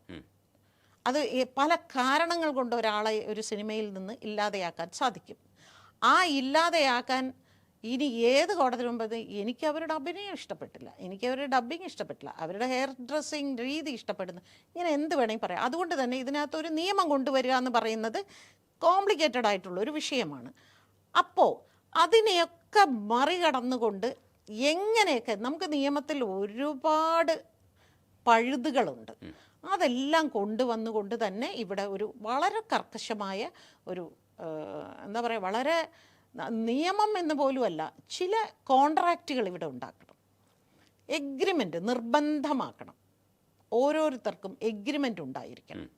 അത് എഗ്രിമെൻ്റ് ഉണ്ടാക്കുമ്പോൾ ഇപ്പോൾ ഇവിടെ ഭൂരിഭാഗം ആർട്ടിസ്റ്റുകൾ എന്താ പറയുന്നത്, ചിലപ്പോൾ 5 ദിവസം അഭിനയിച്ചിട്ട് എന്നെ വേണ്ടാന്ന് വെച്ചു, മറ്റൊരാളെ വെച്ചു, അത് എന്നോടിങ്ങനെ പറഞ്ഞു, ഞാൻ ഓന്ന് പറഞ്ഞത് കൊണ്ട് തന്നെ എന്നൊക്കെ ഉള്ള ആരോപണങ്ങളുണ്ട്. അതൊക്കെ രേഖകളാക്കണം. അവർ അഭിനയിച്ചതിൽ എന്താണ് അവരുടെ ഭാഗത്തു നിന്നുള്ള പിഴവ്, എന്തുകൊണ്ടാണ് അവരെ മാറ്റിയത്, അവരെ എഡിറ്റിങ് അല്ലെങ്കിൽ അവരെ ഫോട്ടോഗ്രാഫി, ആണുങ്ങൾക്കും ഒക്കെ ഇതുണ്ടാകുന്നുണ്ട്, ഇത് പെണ്ണുങ്ങൾക്ക് മാത്രമൊന്നും അല്ല. ഇത്തരം കാര്യങ്ങൾക്ക് എല്ലാം ഒരു എഗ്രിമെൻറ്റിൽ കൂടി ഒരു കോൺക്ലേവ് എന്ന് പറയുമ്പോൾ അതിൽ പോലീസ് ഓഫീസേഴ്സ്, നിയമവിദഗ്ധർ, സിനിമയിലുള്ളവർ, അങ്ങനെ എല്ലാവരും ഉണ്ടായിരിക്കണം. എങ്കിൽ മാത്രമേ ഇത്. അതിനകത്ത് ഒരു കാര്യം കൂടെ ഉള്ളത്, ഇപ്പോൾ ചാൻസ് ചോദിക്കുമ്പോഴാണ് ഈ പലപ്പോഴും ഇവരൊക്കെ പീഡിപ്പിക്കപ്പെട്ടതെന്നാണ് പറയുന്നത്. ചാൻസ് കൊടുക്കാമെന്ന് പറഞ്ഞു, അല്ലെങ്കിൽ ചാൻസ് കിട്ടില്ല എന്നുള്ളത് കൊണ്ട് സമ്മതിക്കേണ്ടി വന്നു, അങ്ങനെയൊക്കെയാണ്. അപ്പോൾ അവിടെ ഒരു സംവിധാനം, എന്ത് സംവിധാനം പറയണമെന്നതിനെ കുറിച്ച് നമ്മളിപ്പോൾ ചർച്ച തുടങ്ങിയിട്ടേ ഉള്ളൂ.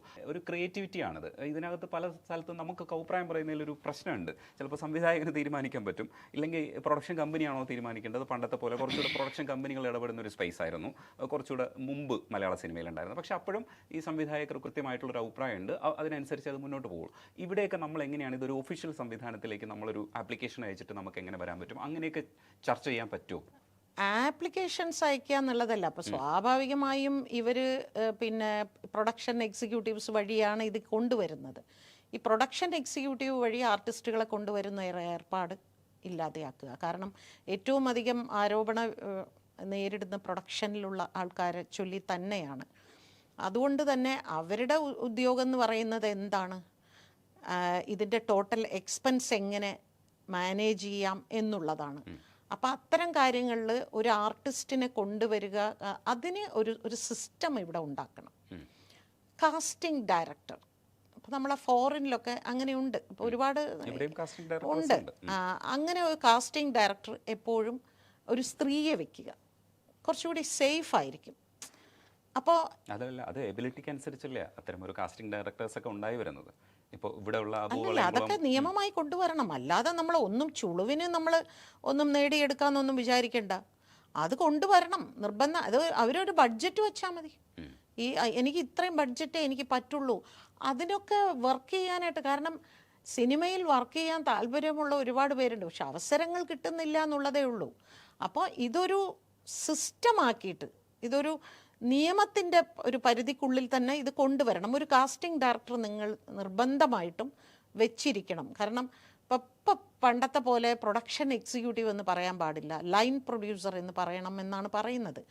പണ്ട് പ്രൊഡക്ഷൻ എക്സിക്യൂട്ടീവ്, പിന്നെ പ്രൊഡക്ഷൻ മാനേജർ, പിന്നെ അതിന് താഴെ ഒരാൾ കൂടി ഉണ്ട്. അങ്ങനെയൊക്കെ ആയിരുന്നു. ഇപ്പം അതൊക്കെ മാറി ഇപ്പം ഇതുപോലെയൊക്കെ ആയി. ഇപ്പം പ്രൊഡക്ഷൻ എക്സിക്യൂട്ടീവ് തന്നെയാണ് ലൈൻ പ്രൊഡ്യൂസർ. അപ്പോൾ ഏകദേശം ഈ പ്രൊഡ്യൂസറുടെ തുല്യ സ്ഥാനമാണ് അവർക്ക്.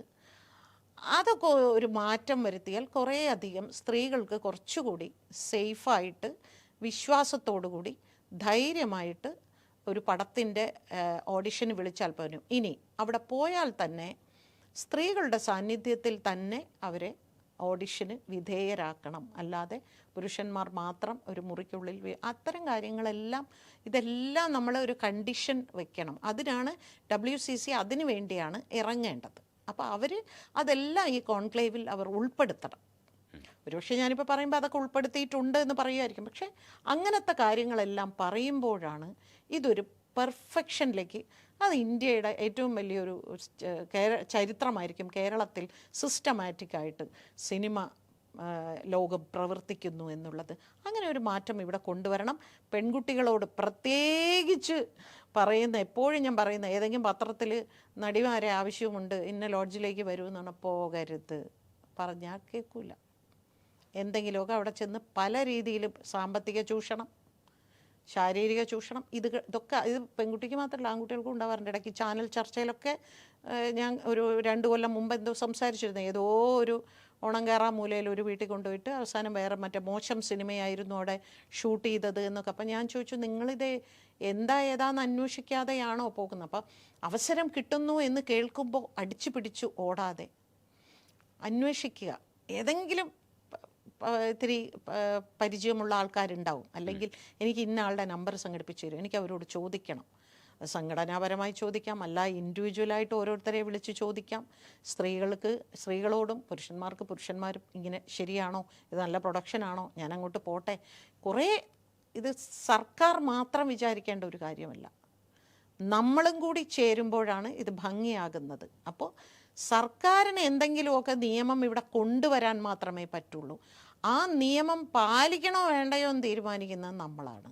അത് പാലിക്കാൻ നമ്മൾ തയ്യാറാവണം. എന്നാൽ ഒരു കാര്യം കൂടെ ചോദിക്കാനുള്ളത്, ഇപ്പോൾ കുറേ വെളിപ്പെടുത്തലുകൾ വരുമ്പോൾ ഈ ജെന്യുവൻ ആയിട്ടുള്ള വെളിപ്പെടുത്തലുകൾ ഇതിനകത്തുണ്ട്, പലരും കേസിലേക്ക് പോകുന്നുണ്ട്. പക്ഷേ ചിലതൊക്കെ ഒരുപാട് സമയം കഴിഞ്ഞതുകൊണ്ടൊക്കെ ഇതിൻ്റെ ഒരു മെറിറ്റ് ഇല്ലെങ്കിൽ കേസ് കറക്റ്റായിട്ട് ജയിക്കണമെന്നൊന്നുമില്ല. അപ്പോൾ ഈ വെളിപ്പെടുത്തലുകളിൽ കുറേ പേരുകൾ ഇപ്പോൾ വരുമ്പോൾ കുറേ പേർക്ക് ആക്ഷേപം ഉണ്ടാകുന്നുണ്ട്. ഹരിഹരൻ സാറിനെ പോലെയൊക്കെയുള്ള ഒരു പേര് കേൾക്കുമ്പോൾ നമ്മൾ തന്നെ വിചാരിക്കും, ഇത് അങ്ങനെയൊക്കെ നമ്മൾ റെപ്യൂട്ടഡ് ആയിട്ട് വിചാരിക്കുന്ന പല പേരുകളും നമ്മൾ കേട്ടു.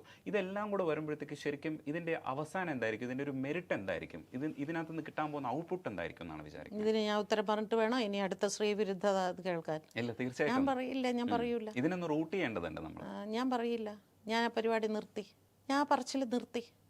എന്തെങ്കിലും സംഭവിക്കട്ടെ എന്നേ ഞാൻ പറയുള്ളൂ. ഇത് തന്നെയാണ് ആദ്യം മുതൽ. ഇപ്പം നിങ്ങൾ കറങ്ങി തിരിഞ്ഞ് എൻ്റെ ഇതിലേക്ക് വന്നു, ഇതിൻ്റെ മെറിറ്റ് ചോദ്യം ചെയ്യപ്പെടുന്നു. അപ്പോൾ ആരാണ് അതിന് ഉത്തരവാദി? നമുക്കറിയില്ല ഇത് സംഭവിച്ചതാണോ, ഇത് ഇവർ ഇതൊന്നും നമുക്കറിയില്ല. എന്തുകൊണ്ട്? വർഷങ്ങളുടെ പഴക്കം കൊണ്ട്. ഇനി ഇതിൽ എത്ര പേർ കോടതി വരെ എത്തുമെന്ന് പോലും നമുക്കറിയില്ല. കോടതിയിലെത്തിയാൽ നിങ്ങൾക്ക് അതിനെക്കുറിച്ച് ഏതെങ്കിലും പെൺകുട്ടിയോട് സംസാരിച്ചിട്ടുണ്ടോ എന്നറിയില്ല. ഞാൻ സംസാരിച്ചിട്ടുണ്ട്. കോടതിക്കകത്ത് പെണ്ണ് നിന്ന് അപമാനിക്കപ്പെടുകയാണ് ചെയ്യുന്നത്. അവളെ രക്ഷിക്കുകയല്ല ചെയ്യുന്നത്. നമ്മുടെ അതിജീവിതയുടെ വിഷയം ഉൾപ്പെടെയാണ് ഞാൻ പറയുന്നത്. കരഞ്ഞു പോകും നമ്മൾ സ്ത്രീകൾ അവിടെ ചെന്ന് സംസാരിക്കുന്നത് കേൾക്കുമ്പോൾ. അവിടെ വരെ എത്താതിരിക്കാൻ നമ്മൾ എന്ത് ചെയ്യണമെന്നാണ് ആലോചിക്കേണ്ടത്. നമുക്കത് ചിന്തിക്കാൻ പറ്റില്ല. കോടതിയിൽ അപ്പൊ പിന്നെ ഇത് എങ്ങനെയായിരിക്കുമെന്ന് ചോദിക്കരുത്. അത് ചോദിക്കുകയാണെങ്കിൽ എനിക്ക് ഇതേ ഉള്ളൂ ഉത്തരം. അവിടെ വരെ എത്താതിരിക്കാൻ നമ്മൾ ശ്രമിക്കണം. നമ്മൾ അങ്ങനെ ഇമോഷണലി അതിനെ കണ്ടിട്ട് കാര്യമില്ലല്ലോ. പിന്നെ എന്ത് ചെയ്യണമെന്നാ നിങ്ങൾ? നമ്മുടെ സംവിധാനങ്ങൾ തന്നെ നമ്മൾ പുതുക്കപ്പെടണം. സംവിധാനങ്ങൾ പുതുക്കപ്പെടുമ്പോൾ ആ പുതുക്കപ്പെട്ട സംവിധാനത്തിനോടൊപ്പം ഞാൻ നിൽക്കണം. ഞാൻ വേറൊരു വഴി കൂടെ പുറകെ കൂടെ കയറാൻ നോക്കരുത്. എനിക്കൊരു പാത വെട്ടി തന്നിട്ടുണ്ട്, ഞാൻ ഈ പാതയിൽ കൂടി തന്നെ ഞാൻ അവിടേക്ക് എത്തണം എന്ന് നമ്മൾ തീരുമാനിക്കണം. അതാണെങ്കിലും പെണ്ണാണെങ്കിലും. ഇവിടെ സ്ത്രീകൾ മാത്രമല്ല പുരുഷന്മാരും ലൈംഗികപരമായി ചൂഷണം ചെയ്യപ്പെടുന്നുണ്ട് എല്ലായിടങ്ങളിലും. അതുപോലെ ഇവിടെയും സംഭവിക്കുന്നുണ്ട്. പിന്നെ അവരാരും പുറത്തു വരുന്നില്ല. സ്ത്രീകൾ മാത്രമാണ് ഇപ്പോൾ പുറത്തു വരുന്നത്. ഒരേ ഒരു പയ്യനാണ് ഇപ്പോൾ പുറത്തു വന്നത്. ആ ഒരു പയ്യൻ്റെ കാര്യം മാത്രമേ നമ്മളിതുവരെ കേട്ടുള്ളൂ. നമുക്കറിയാവുന്ന ആളുകളുണ്ട്. ഇപ്പോൾ ഹരിഹരൻ സാറിൻ്റെ കാര്യം ചോദിച്ചു. എനിക്ക് ഹരിഹരൻ സാറിനെ എനിക്ക് തോന്നുന്നു ഒരു 15-16 വയസ്സ് മുതൽ അറിയാവുന്ന ഒരു ഹരിഹരൻ സാറാണ്. ഹരിഹരൻ സാറ് ഞെട്ടിത്തരിച്ചിരിക്കുകയാണ്. ഇത് എന്താണിത്? ഞാൻ കേട്ടിട്ടും കണ്ടിട്ടും പോലും ഇല്ലാത്ത ഒരാൾ, ആ ആൾ എന്നെക്കുറിച്ച് മറ്റൊരു സ്ത്രീയോട് എന്തോ പറഞ്ഞു കൊടുക്കുന്നു. ആ സ്ത്രീ അതൊരു മാധ്യമത്തിൽ, ഞാൻ ആ സ്ത്രീയോട് ഡയറക്റ്റ്ലി ഇത് പറഞ്ഞിട്ടുണ്ട് എന്ന് അവർ ഒരിടത്തും പറഞ്ഞിട്ടില്ല. ആ നടി ഒരിടത്തും പറഞ്ഞിട്ടില്ല ആ സംവിധായകൻ ഹരിഹരൻ സാറ് എന്നോട് ഇങ്ങനെ പറഞ്ഞു എന്ന്. അവർ പക്ഷേ ഒരു കാര്യം പറഞ്ഞു, ഞാൻ അദ്ദേഹത്തിൻ്റെ വീട്ടിൽ ചെന്നപ്പോൾ അദ്ദേഹം വളരെ മാന്യമായിട്ടാണ് എന്നോട് പെരുമാറിയത്. അതാണ് അവർ ആദ്യമായിട്ട് അവസാനമായിട്ട് അരുൺ സാറിനെ കണ്ടത്. അതല്ലാതെ അരുൺ സാർ ആ കുട്ടിയെ കണ്ടിട്ടില്ല. പക്ഷേ ഏതോ ഒരാൾ വന്ന് പറയുന്നു ഇങ്ങനെ എന്നോട് ഇങ്ങനെ പറഞ്ഞു. അതിനെന്തെങ്കിലും തെളിവുണ്ടോ? അപ്പം അത് ഒരാളോടുള്ള പകയാണോ, ഇനി അത് സത്യമായിട്ട് നടന്ന കാര്യമാണോ, ഇതൊന്നും നമുക്കറിയില്ല. ഇതൊക്കെ നാളെ കോടതിയിൽ വരുമ്പോൾ എല്ലാത്തിനും നമ്മൾ ഇപ്പോൾ പറയും ഒരു കേസ് കേട്ട് കഴിഞ്ഞാൽ അങ്ങനെയൊന്നുമില്ല, അത് ഉടനെ കേസാക്കാം, കേസൊക്കെ ആക്കാം, കേസാക്കാം, FIR ഇടാം, എല്ലാം ഉടനെ ജാമ്യം കിട്ടും. എന്നിട്ട് പിന്നെ വർഷങ്ങളോളം ഈ കേസ് കുറേ കഴിയുമ്പോൾ ഈ മറ്റേ, എനിക്ക് ആ വാക്ക് പറയുന്നതേ ഇഷ്ടമല്ല, ഇര എന്ന് പറയുന്നത്, വിക്ടിം, ഏറ്റവും അധികം ബാധിക്കപ്പെടുന്നത് വിക്ടിമാണ്. നമ്മളെപ്പോഴും പറയില്ലേ, വാദിയാണ് ഏറ്റവും അധികം കോടതിയിൽ ബാധിക്കപ്പെടുന്നത്. പ്രതികൾക്ക് ഒരു പ്രശ്നവും ഇല്ല. അതുകൊണ്ടാണ് പറയുന്നത് ഇത്രയും വർഷങ്ങളായി ഇന്നും നമ്മളിങ്ങനെ ഭയം എന്നും അല്ലെങ്കിൽ ട്രോമ എന്നും അല്ലെങ്കിൽ എനിക്കിത് പറ്റിയില്ല, എനിക്കത് അങ്ങനെ നമ്മളിങ്ങനെ പറഞ്ഞുകൊണ്ടേയിരിക്കും. ഇങ്ങനെ പറഞ്ഞ് ഏതെങ്കിലും ഒരു കുട്ടിക്കെങ്കിലും ഒരു പവർ, ഒരു എംപവേർഡ് സന്തോഷം, ആ ഒരു കുട്ടി അതിൽ നിന്ന് രക്ഷപ്പെടുന്നുണ്ടല്ലോ എന്നായിരിക്കും എൻ്റെ സന്തോഷം. അത് നമ്മൾ ഓരോരുത്തരും ഓരോ കുട്ടിക്കും ഇതുപോലുള്ള ഘട്ടങ്ങളിൽ കൂടെയൊക്കെ കടന്നു പോയിട്ടുള്ളവർ തന്നെയാണ്. ഇപ്പം നിങ്ങൾ പറയും നിങ്ങൾക്ക് ആ ധൈര്യം, എനിക്ക് എവിടുന്നാ ധൈര്യം ഉണ്ടായത്? അച്ഛനും അമ്മയും സഹോദരനും ആരും ഇല്ലാത്തൊരു പെൺകുട്ടിയായിരുന്നില്ലേ ഞാൻ? ആര് തന്ന ധൈര്യമാണ്? എനിക്ക് ആരും തന്ന ധൈര്യമല്ല. പക്ഷേ എൻ്റെ ഉള്ളിൽ ഒരു നിശ്ചയദാർഢ്യം ഉണ്ടായിരുന്നു. ഇല്ല, എനിക്ക് നാളെ ഒരു കാലത്ത് മലർന്നു കിടന്ന് കണ്ണടയ്ക്കുമ്പോൾ എനിക്ക് എന്നെക്കുറിച്ചൊരു അഭിമാനം തോന്നണം. അത് ഓരോ ചെറിയ കുട്ടികളോട് സ്കൂൾ മുതൽ തന്നെ, ഞാനിപ്പോൾ ഓരോ സ്ഥലത്ത് പ്രസംഗിക്കാൻ പോകുമ്പോൾ ഞാൻ കുട്ടികളോട് ഇങ്ങനെ പറഞ്ഞുകൊണ്ടേയിരിക്കുകയാണ്, നിങ്ങൾ എംപവേർഡ് ആകണം, നിങ്ങളുടെ ലക്ഷ്യം വിദ്യാഭ്യാസമായിരിക്കണം, നിങ്ങളുടെ ലക്ഷ്യം തൊഴിലായിരിക്കണം, അതല്ലാതെ മറ്റ് എന്തെല്ലാം തരത്തിലുള്ള ആളുകൾ നിങ്ങളെ സ്വാധീനിക്കാൻ ശ്രമിച്ചാലും അതിനു മുമ്പിൽ നിങ്ങൾ വഴങ്ങിക്കൊടുക്കരുത്. ഇതൊക്കെ നിരന്തരം ഇങ്ങനെ പറഞ്ഞുകൊണ്ടേയിരിക്കുക. സിനിമയ്ക്കകത്ത് ഈ പറയുന്ന മാതിരി ഈ നല്ല വെളിച്ചത്തിൽ ഈയാമ്പാറ്റകളെ മാതിരി വന്ന് വീഴുന്ന കുറേ കുട്ടികളുണ്ട്. അത് വരാൻ പാടില്ല. വെളിച്ചത്തെ നോക്കി അങ്ങനെ ഒരു പ്രാളത്തിൽ പോകരുത് എന്നാണ് എനിക്ക് പറയുന്നത്. ഇതൊരു ഗ്ലാമർ ഫീൽഡ് തന്നെയാണ്. ഇവിടെ എന്തൊക്കെ നമ്മൾ ഗ്ലാമർ നോക്കി വന്നാലും, എന്തെല്ലാം നമ്മളെ ഇനിയിപ്പോൾ എന്തെല്ലാം വിട്ടുവീഴ്ചയ്ക്ക് തയ്യാറായാലും കഴിവ് എന്നൊരു സാധനം ഇല്ലെങ്കിൽ ആർക്കും ഇവിടെ ശോഭിക്കാൻ സാധിക്കില്ല. ആർക്കും പറ്റില്ല. അവസാനം നമുക്ക് നഷ്ടപ്പെട്ടു എന്നത് മാത്രമേ ഉണ്ടാവുള്ളൂ. അതേസമയം നമ്മൾ നഷ്ടപ്പെടാതെ, നമുക്ക് കഴിവില്ലാത്തത് കൊണ്ട് നമ്മൾ പോടാ എന്ന് പറഞ്ഞ് ഇറങ്ങിക്കഴിഞ്ഞാൽ നമുക്ക് പിന്നീട് ആലോചിച്ച് ദുഃഖിക്കാനൊന്നുമില്ല.